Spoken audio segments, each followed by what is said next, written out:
Երբ Հայկոյի մասին եմ խոսում, անկախ իմ կամքից սկսում եմ ժպտալ, իսկ ականջներումս նրա յուրահատուկ ծիծաղն է։ Բրավո KTM-ի հետ զրույցն այսպես է սկսել երգչուհի Ալա Լևոնյանը, իսկ ամբողջ հարցազրույցը մեր տեսանյութում։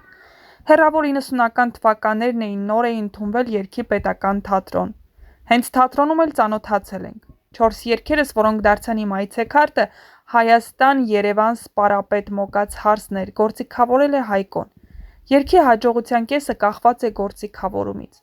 Դու կարող ես հրաշալի երգ գրել, բայց եթե գործիքավորողն այն ճիշտ չներկայացնի, երգը կարող է տապալվել։ Հայկոն ինձ շատ լավ էր ճանաչում, կարողացել էր զգալ իմ ստեղծագործական ներաշխարհը, անկեղծությունը, բնավորությունն ու գույն էր տվել երգերիս, պահպանելով իմ տեսակն ու ձեռագիրը։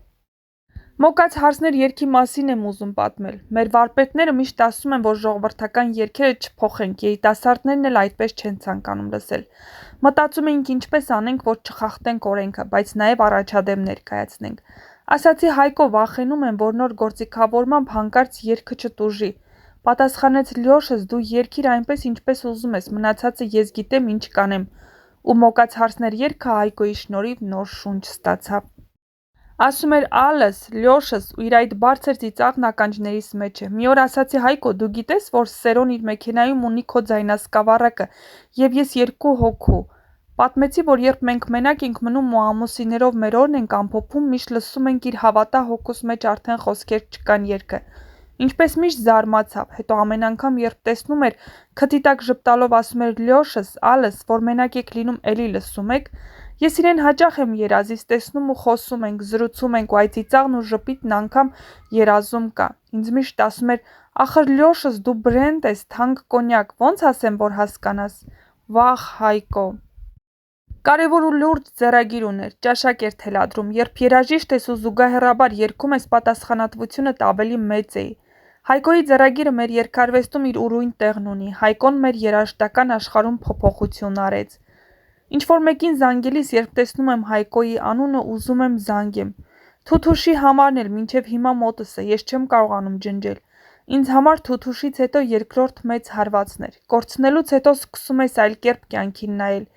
Երանի եմ տալիս այն տարիներին, երբ բոլորս միասին էինք, ոչ մեկս ընտանիք չուներ, հոգս չունեինք ու մեր մտածելիքը միայն գժություններ անելն էր։ Հիմա այլ է, աշխատանք, ընտանիք, հոգսեր, հաճախ կենցաղն ամեն ինչ խառնում է իրար ու դու չես հասցնում հանդիպել անգամ այն ընկերներիդ, որոնց հետ ժամանակին ամբողջ օրդ էր անցնում։ Մենք մի ամբողջ կյանք ենք միասին անցել, համերգներ, զորամասերից սկսած մինչև տարբեր երկրներ, ու նրանք իմ կյանքում մեծ ազդեցություն են թողել։ Հիմա ասես իմ կյանքից որոշակի հատված պոկեն, տանեն։ Մահվանից 2 ամիս առաջ գրեցի Հայկո, ուր ես ապեր ջան, կորել ես, ձայնդ չկա, պատասխանեց Լյոշս, մոտ օրերս հանդիպենք, բայց ցավոք, հանդիպեցինք արդեն հիվանդանոցի բակում ընկերներով։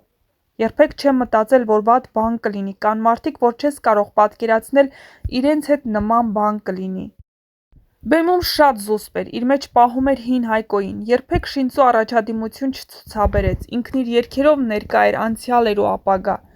Իր ռետրո վիճակը շատ ժամանակակից էր ու առօրեական, շնորհակալ եմ, որ եղել է իմ կյանքում։ Կխելագարվենք, եթե մտածենք այլևս իրեն չենք տեսնելու։ Ես հավատում եմ, որ այնտեղ մի ուրիշ աշխարհում կա ուրիշ էներգետիկ դաշտ։ Հավատում եմ, որ նա կա լույսի մեջ է ու Աստծուն ավելի մոտ։ Շնորհակալ եմ նրան այն տարիների թռիչքիս համար, որ ունեցա։ Կեսի մեղավորը նա էր, պարտական եմ Հայկոյին իմ սկսելու ու շարունակելու համար։